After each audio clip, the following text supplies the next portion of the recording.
First, I want to welcome everyone to the event today.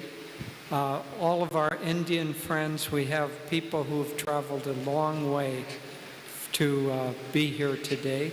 I also want to acknowledge and welcome a large group of people from Russia who are on pilgrimage at this time. So it's a very wonderful thing. I want to thank whoever placed the flowers in the position toward Master, and I'll tell you why. We just heard a very interesting story. There was when Master Paramahansa Yoganandaji was residing at Mount Washington in California, there was a monk who was a gardener, and every morning he picked a beautiful fresh flower, put it in a vase, and then he placed it on Master's desk where Master was working throughout the day. And he would come in the afternoon, and he would see that the flower had wilted and was all bent over. And he thought, why should this be? This was a fresh flower this morning. It shouldn't be wilted like that. This went on day after day after day. Finally, he decided that this was a mystery that he had to solve, and so he concealed himself after he placed the flower, and he watched as Yoganandaji came in and began to work, and he saw that the flower spontaneously bent over as if offering itself at the Guru's feet. And so I'm glad these flowers are now offered at the Guru's image. They don't have to leap off the table and come up. Okay, good.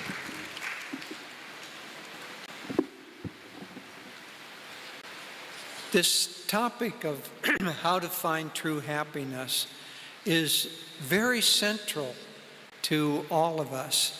In fact, Yoganandaji said that everyone in the world is motivated by one single motivation. And you might think for a moment, well, what is that? Maybe it's to expand your life, maybe to get rich, maybe. But what is the one thing that everyone is motivated by? He said, to find happiness and to avoid pain.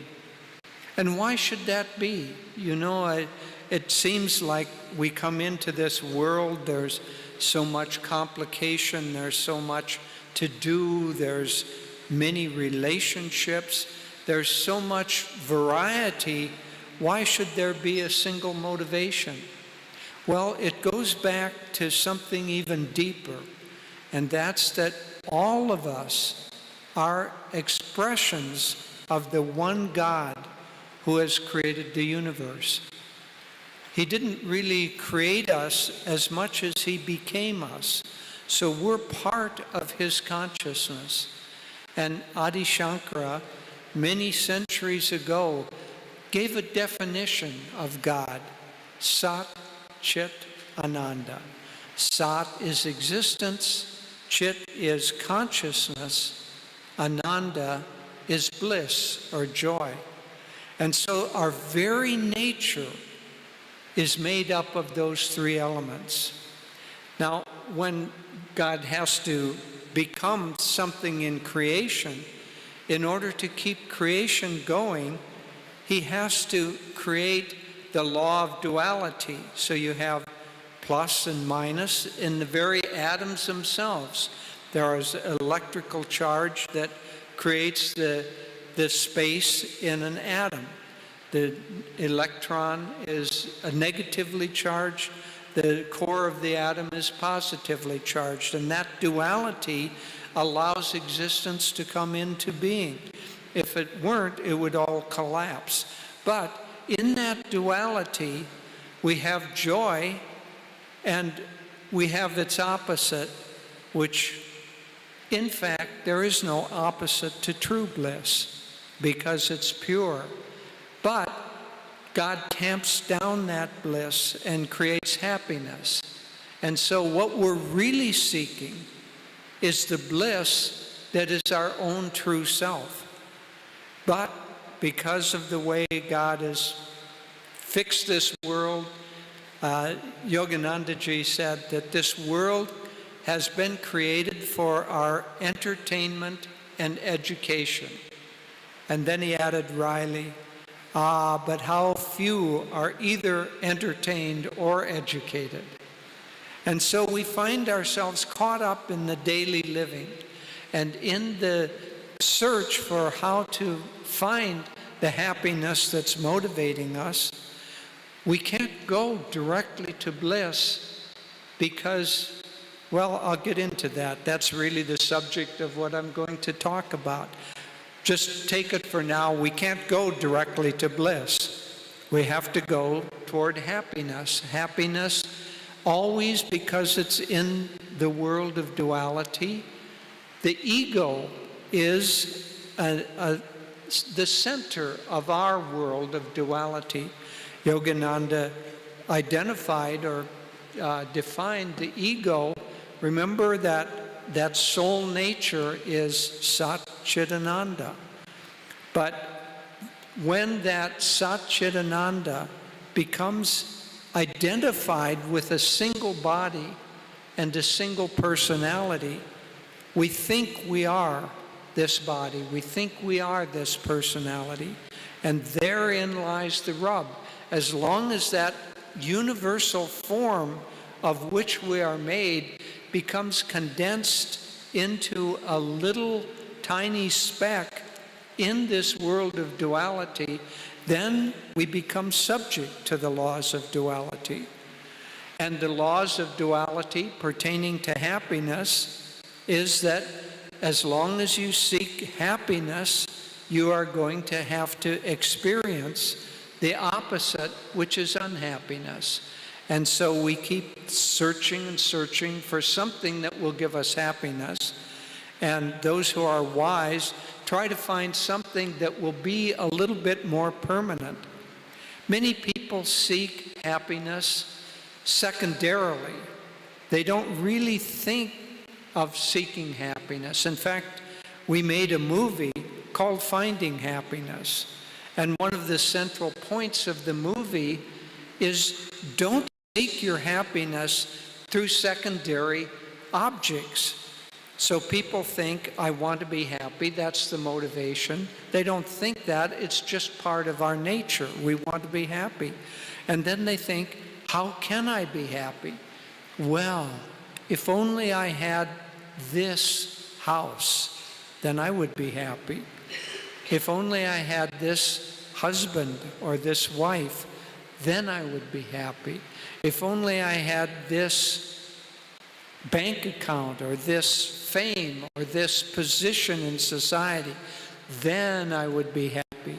Yogananda said that is the motivation that's used to get a donkey to walk along carrying your load. He said, donkeys are stubborn, and so is the ego. So if you have a donkey and you put your load on him, and he decides that he's not going to move, you can tug on the rope, you can beat him, and he still won't move. So what Yogananda said is that the wise person takes a stick and ties it to the head of the donkey, and then in front of from the end of that stick, he ties a carrot. And the carrot sees, the donkey sees that carrot, and he thinks, well, I want that carrot. That carrot's going to make me happy. And so he takes a step, and lo and behold, the carrot recedes before him. And he takes another step, and pretty soon he's trotting along quite rapidly, carrying the load.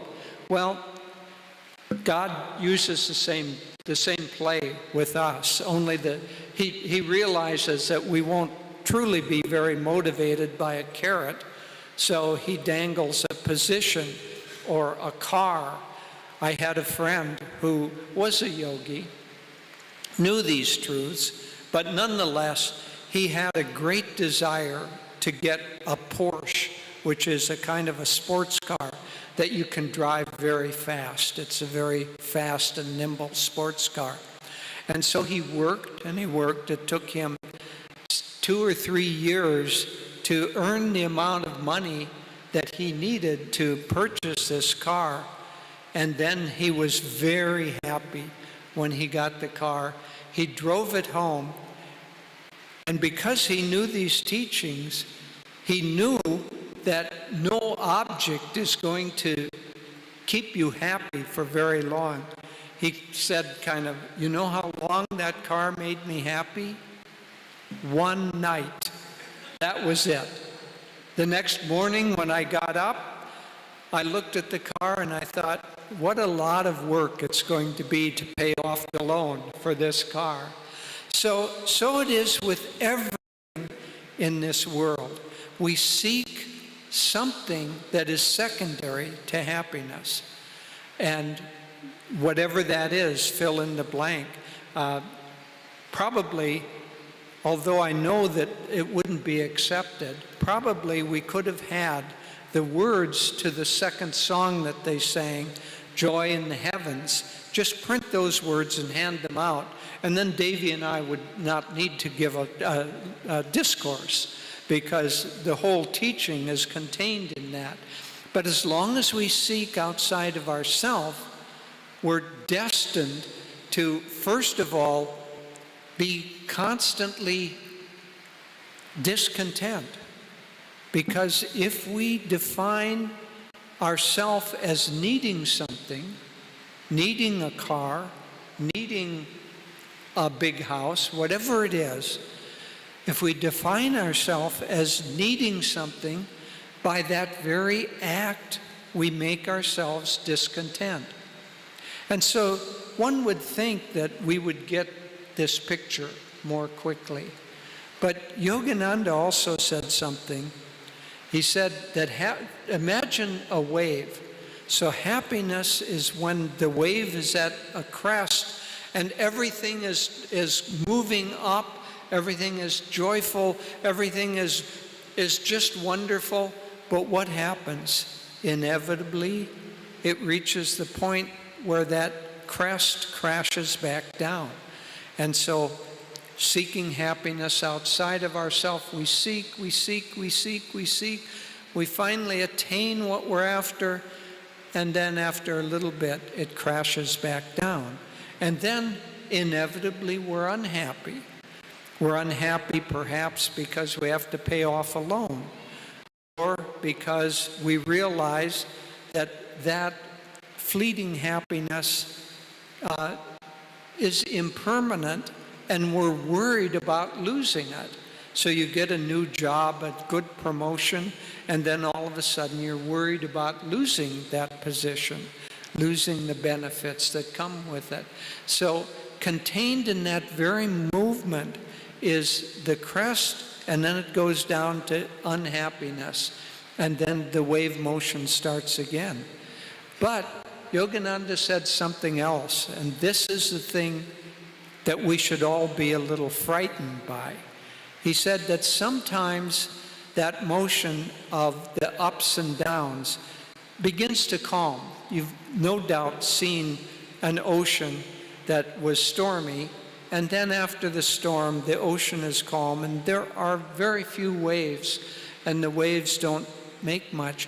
He said, the trough is unhappiness, the peak is happiness, but in the middle, when the movement begins to quiet down, and this is the thing that should frighten us, he said, we ourselves get bored and we want to whip up the wave motion again. And so, I'm sure that you've experienced, you're seeking something, you get it, finally you kind of crash down from that. The delight of having it has worn off, and you wonder, oh, what's next? Oh, getting kind of boring. Maybe I need, and then you fill in the blank. I need something. And so we keep whipping ourselves up and whipping ourselves up. And this goes on and on and on, and it goes on for many, many lifetimes. We're chasing that carrot that's in front of us. Only each lifetime, the carrot gets freshened like that flower in front of Master. And so we get a new body, a new energy with new desires. And it goes on until Yogananda said, it achieves an anguishing sense of monotony.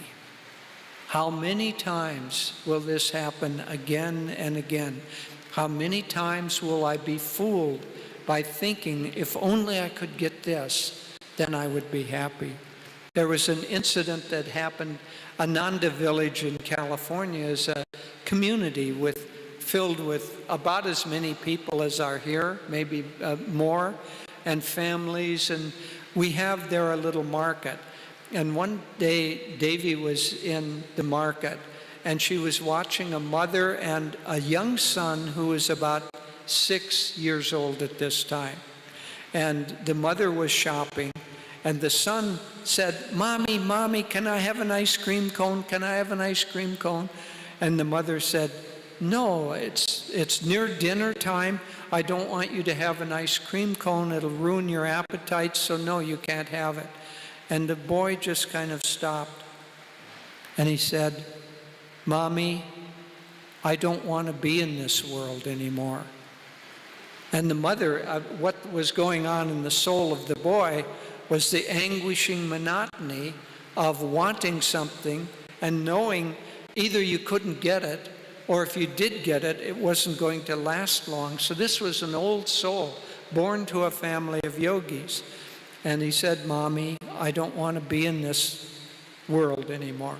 Well, the mother naturally said, "Okay, you can have the ice cream cone. Let's go get it."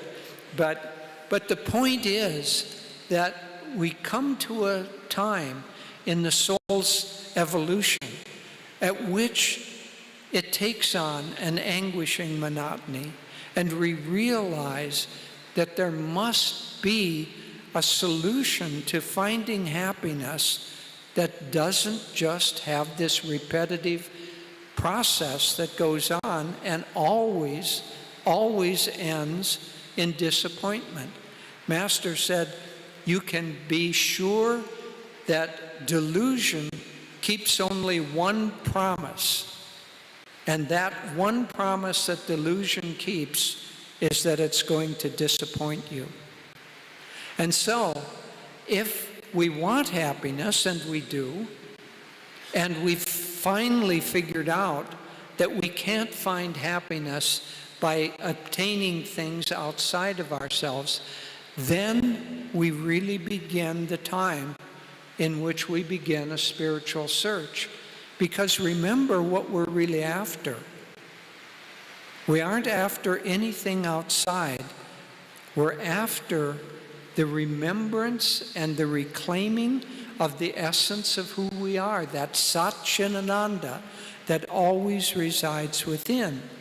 And so the first major step is when we begin to realize that this world does not work, and yet I am still unfulfilled, is we begin to look for somebody or something that can be a guide to us. And first, we may pick up a book. We may read about some self-help ideas. We may read about health. We may read about many subjects.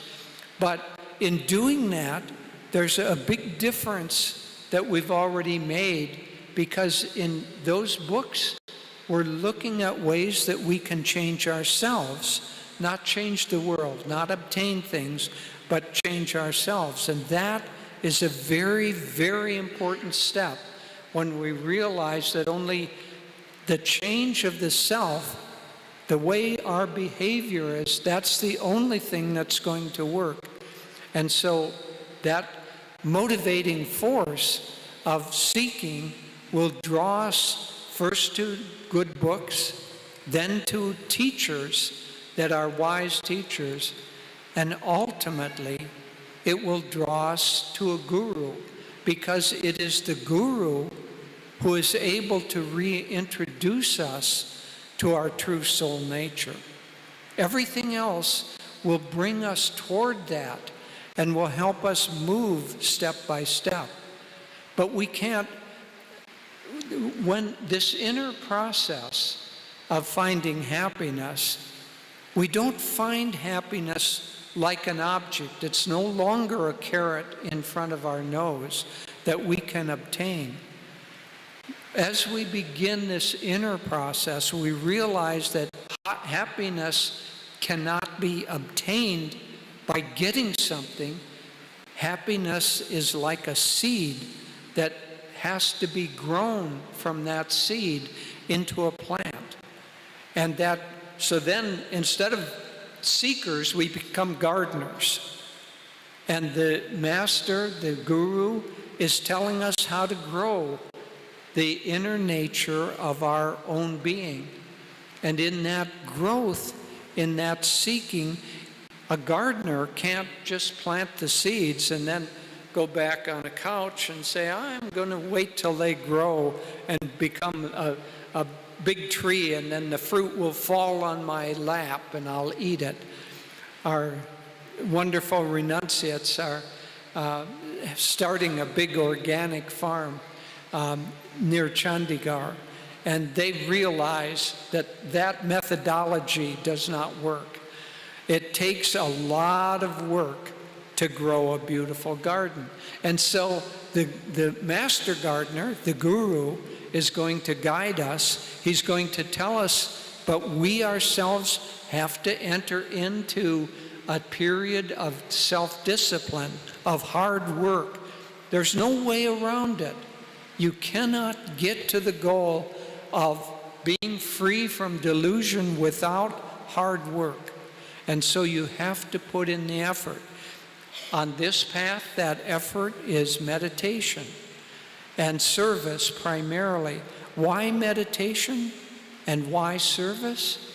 For this reason, remember, what we're trying to find is our own self that is free from ego. So here's the real formula. I want you to remember this, please. The less you have of ego, the more you will have of happiness. The less you have of ego, the more you will have of happiness. And there are two ways that are prime above anything else to find that. One is meditation, because as we still our mind, we begin to get in touch intuitively with our soul nature. And in that soul nature, we find everything that we're looking for, because it is really our soul nature that we are looking for. And so if we wanted position, we wanted power, we find in our soul nature that there's power, but not power over things, power over ourselves. If we sought relationships, love, if we sought to have friends and a spouse and a family, what we're really seeking is love in our own self. The very existence of God has different qualities, different, just as a ray of light has a spectrum of the rainbow colors. God comes into nature with a spectrum of qualities. And so love is part of our own eternal nature. And the love that we seek outwardly through others, in meditation, in the quieting of the mind, in the connecting intuitively with our soul nature and with God, we find we don't need to seek love, because we are love. It's part of our very being. And so with wisdom and joy and light and sound, all of creation, we begin to find that what we are seeking is not only within us, but it is us. This is our very nature. We don't have to import it from someone else. So meditation is just the calming of the mind and concentrating. Yoganandaji defined it. Meditation is deep concentration on God, Satchidananda, or on one of God's qualities, these different aspects. And so when we meditate on that, our egoic separation begins to fall away, because we find that this is who we are. And happiness becomes not only available to us, but it becomes, because we know that it's within, it becomes a perpetual choice that we make. We can simply choose to be happy. Choose to be happy at any time whatsoever, no matter what we're going through. There's, as Yogananda said, a joy appropriate to everything in nature, even grief, even sorrow. Underneath is an ocean of joy. So the other thing that is very helpful is service to others. Because remember, we're trying to diminish the sense of ego, or the sense of self. And if the more you're self-involved, the more you think about yourself, the unhappier you're going to become, because you just submit yourself to these collapsing forces of the gravitational pull of duality. And so by thinking of others, by serving others, we begin to expand the heart, we begin to expand the mind, and then the more we do that, the more we think of others, the less we think of ourselves, the happier we become. And that happiness becomes permanent. Think of this image. You've all seen a funnel, wide at the top and narrow at the bottom. So the ego is narrow, the soul is wide. If we have that funnel balanced on the life at the pointy end, it's very unstable. Any little breeze comes along, blows that over. So this funnel, let's define this funnel for now as our happiness. So if it's set down at the narrow end, any little breeze comes along and topples it over, and we're unhappy. Or a big wind comes and it topples it over. Well, if we make a little progress and we still have the narrow end, but the narrow end is wider, now it is a little bit more stable, but still anybody coming by brushing it can knock it over. And Lord knows this life is going to give us hard knocks. And so if your happiness still resides even a little bit outside yourself, it is available to be knocked over. So what we want to do is to expand our consciousness, expand those we care about, those we think about, those we serve, so that Yogananda said, don't think of only your family. Called that us four and no more. He said, this is a social way to samadhi. Get rid of us four and no more. Think of the neighborhood that you live in, the group that you have, the nation, the whole world. And if the whole world becomes that which you care about, then your funnel no longer has a narrow end, and nothing can knock it over. And so these two especially, meditation and service to others, Yoganandaji defined that as the essence of our path. So if you want to be a master gardener, Yoganandaji has given us the plot, he's given us the design, but we have to put in the hard work. We have to meditate daily. We have to try to meditate deeply. The more we do that, the more we will find permanent happiness residing in. And because we aren't going to meditate all day long and all night long, we should spend our working hours trying to be of service to others, trying to be a light to the world, trying to the best of our ability to recognize that the one God that resides within us resides in everyone and everything in this world. And when we can truly understand that, we will come back to our own highest self, where permanent bliss resides forever and forever.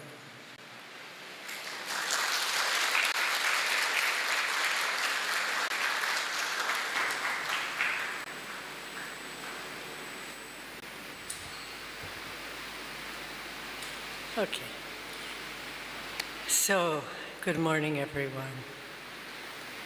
It's so wonderful. Jyotish and I have not been able to come to India for 3.5 years, excuse me, due to the pandemic. And we have many dear friends some of whom have traveled to be here today. And we hope we have many new friends who are joining us, and I see some who have come before to our classes, and it's absolutely, we can't tell you how wonderful it is to be back. I'm going to take a risky moment here and lower this. Okay, worked. All right. So our topic is, if you've been paying attention, is how to achieve true happiness. And this is really a false title, because you cannot achieve true happiness. You can achieve goals in the world. As we've been saying, you can graduate from school with a good degree. You can set a goal to reach a level in your corporation. These are goals to be achieved. But happiness isn't a goal. Happiness is a state of mind. It's an attitude. And you can't achieve it in the same way you would do an outward goal. And so rather than say how to achieve true happiness, I'd like to discuss 4 ways of how to choose happiness in your life in such a way that you find true happiness. The first one is to choose to be happy under all circumstances. And you might think, oh, that's for foolish children. But to choose to be happy under all circumstances is the attitude of heroes and people of great strength and courage. We were visiting a few days ago. There's a wonderful project underway here in Gurgaon. There's a school locally called Summerfield, and it is now being administered by a wonderful woman educator who is training the teachers in Swami Kriyananda's method of education for life. And I really feel like this school is a prototype for education of the future in India and in the world.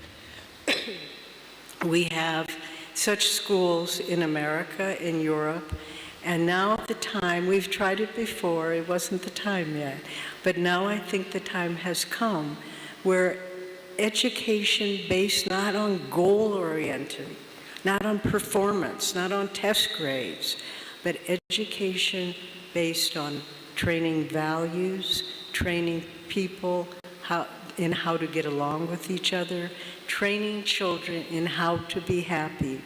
And we were touring this school a few days ago, and this woman, her name is Amita, who is in charge, she has a favorite children's illustrator and author, a Japanese man, Kobe Yamaha. I never had heard of him before.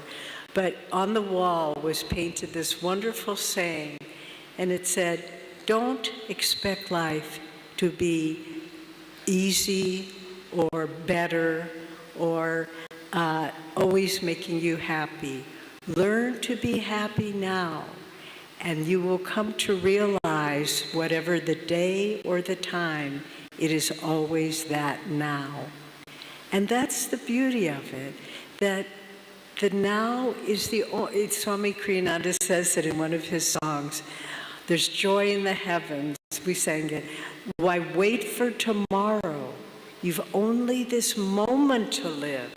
We've only this moment to express joy or happiness. And so if we're looking for that elusive future, it never comes. But if we just stop right here, Jyotish tells the story of when Ananda was first getting started. And Swami Kriyananda had, in America, he had bought a small piece of land. And he was always a visionary. And he wanted the first buildings on this land to be geodesic domes, designed by the architect Buckminster Fuller. And so Jyotish, and with helping Swami and a couple of others, they had spent all day trying to put up a simple geodesic dome. But they didn't really know what they were doing. And at the end of the day, they'd finished it, and they were so happy. But then piece by piece by piece, it started to collapse until finally, at the end of it just was collapsed in a huge pile of broken wood and splinters. And Swami just didn't say anything. They made a simple dinner, and then they just had sleeping bags, and they laid down under the trees. And in the morning, Jyotish could hear Swami muttering something to himself. And he thought, oh, he must be so disappointed. He must, he worked so hard and all his efforts came to naught. But then Jyotish said he kind of leaned over and he could hear what Swami was saying to himself. Joy, oh joy, joy, oh joy. The heaven within us that nothing can diminish. We will all stand on the broken shreds of our life in one way or another, whether it's through death or loss or whatever it may be. But if in the middle of that we can simply say, oh joy, oh joy. I remember when I had a very dear and beloved mother, and in the last days of her life, she was a very wise and spiritual woman. And we all knew she didn't have many days left. And I was holding her hand and I said, don't be afraid, Mom. And she looked at me very surprised. She didn't practice yoga. She didn't know these teachings. But she said, I'm not afraid. This is my next step. And she said, but I'm going to be looking down on you kids, so you better behave yourselves. I said, okay, Mom, okay, we'll be good. But I was 40 years old at the time. But in any case, even in moments like that, you can find the ability to find joy within yourself. So choice number one, no matter what's going on, you find a way to stand firm on your feet and say, I affirm joy. Master said, the yogi should be able to stand unshaken amidst the crash of breaking worlds. We can do this if we choose to do it, if we choose a victim consciousness in life. Oh, poor me, look what they did to me, they didn't think of me. We will never be happy. But if we choose, no matter what, I will find peace of mind, I will find happiness in exactly this moment. You realize at first it takes effort, but then it becomes a way of life, and it doesn't take effort anymore. So that's the first choice. The second choice to find happiness is to choose self-transformation. Each one of us has qualities, past tendencies, samskars, memories, whatever it may be. Oh, hello, Amita. I'm glad you're there. I didn't see you, but I wanted to share that quote anyway. Thank you. We all have these tendencies. I could name mine. I expect you could name yours. And what are these? These are qualifications we place on our own happiness. I will be happy when that person starts acting nicer. I will be happy when I no longer have to work so hard. Whatever it is in your mind, and you need to look at that, and you need to rip those things out. We were having a satsang in Panchil Park Ashram the other day, and this lovely image came to mind because I love gardening too, and I love working with plants. And you know when you're weeding a garden, and there's a big weed with deep roots, and you try to pull it out, but if the soil is hard and uncared for, you're not going to get that. You'll get the leaves, but the roots will stay, and the roots will sprout, and you'll get an even bigger weed. And so it's up to each one of us. Be honest. Self-honesty is the first step on the path to God, honestly. And if you're honest and say, this is my problem. And every time that thought starts coming, Master talked about the grooves in the brain. Today we would maybe talk about neurological pathways or the program of the computer, but it's that matrix that clouds our ability to experience the true joy within us. And we need to be vigilant about this and choose to change ourselves. So how do we get those dark, big weeds out? We have to water the soil. Water it with openness to God. Water it with devotion. Water it with the desire to be different than what we are. And water it with the faith that we can change, because we can. One of the great, all of us senior Ananda members who have been part of Ananda for a long time, one of the greatest joys is to look at our brothers and sisters and say how they have changed. It can happen. And it's the most beautiful thing in the world when a soul drops off some chain that's been keeping them bound to unhappiness. But we have to want to change. We have to say, I will work at this. And every time those same, and really for most of us, it's not a lot of things we need to work on. It may be 2 or 3, but they maybe have deep roots. But if we water it and we keep pulling sensitively, slowly, unceasingly, the moment comes, and I think anybody who has done gardening knows, where you feel those roots break and you feel you can pull out that tendency. So we have to choose to change and then work at it, and choose to change those things that keep us bound in a sense of frustration and perpetually looking for something that we can never achieve. So the third choice we have, and Jyotish spoke about this too, is to choose others' happiness over your own. And this may seem, it's so counter-egoic to do this. What does the ego say? What about me? That's the ego's main theme song. What about me? I'm not getting enough attention. I'm not getting enough money. I'm not getting whatever it might be. And if you just flip that and say, what about them? You know, we have this beautiful work serving the widow mothers in Vrindavan, and some of our helpers, our staff, are here today. And the way that amazing work got started, where thousands of homeless mothers, widow mothers in Vrindavan every day are fed and housed and loved and cared for.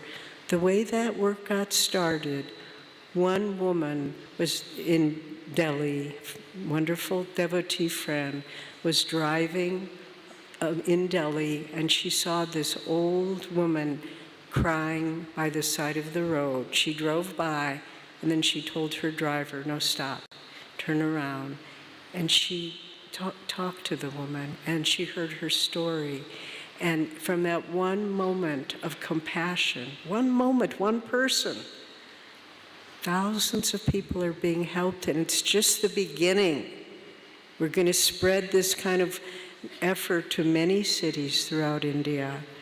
And so one moment of compassion on our part, where we say, not me, I have enough, but them, they need more. And that begins flipping everything around. And the more we can serve others in this spirit, the more we are able to realize happiness. Some years ago, we have one of the projects for our schools in America, our high schools, Education for Life based, is we go to orphanages down in Mexico, very poor country. And we bring our high school students along, and we stay. I was one of the adults traveled one year. We stay in the orphanage with the children in this very poor area of Mexico. There were about 300 children in this orphanage, but amazingly quite happy. And they had 2 or 3 old women who were the cooks. And they would cook. Mainly what we ate were beans and tortillas. That was the diet pretty much 3 meals a day.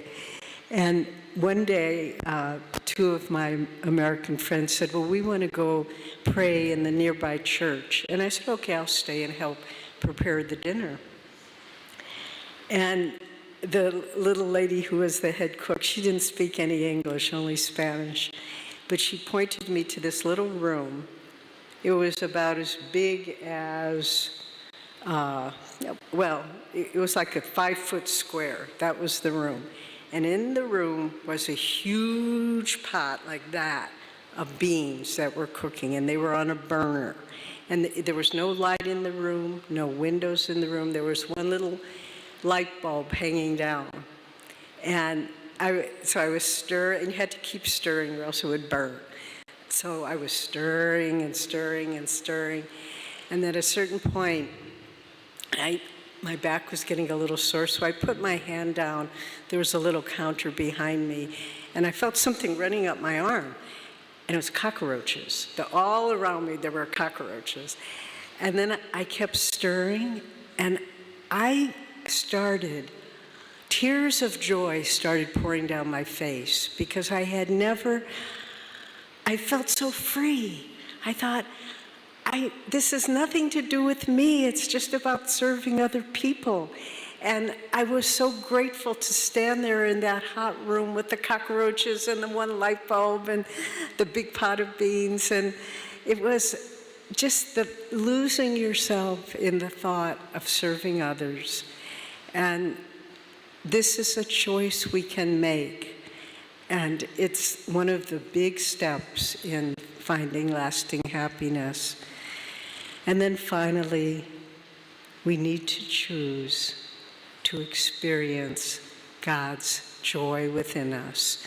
Someone asked us recently, what's the difference between happiness and joy and bliss? And we said, well, there's not a difference, it's a spectrum. Happiness is that which is still affected by the duality of the world. Joy is the next step, when we choose always to express that and under all circumstances. But then finally, there's the bliss of God.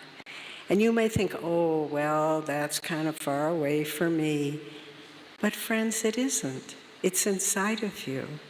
All you need is to still the mind, still the heart, stop reacting, stop expecting, serve others, choose to change, all of these things we've been talking about.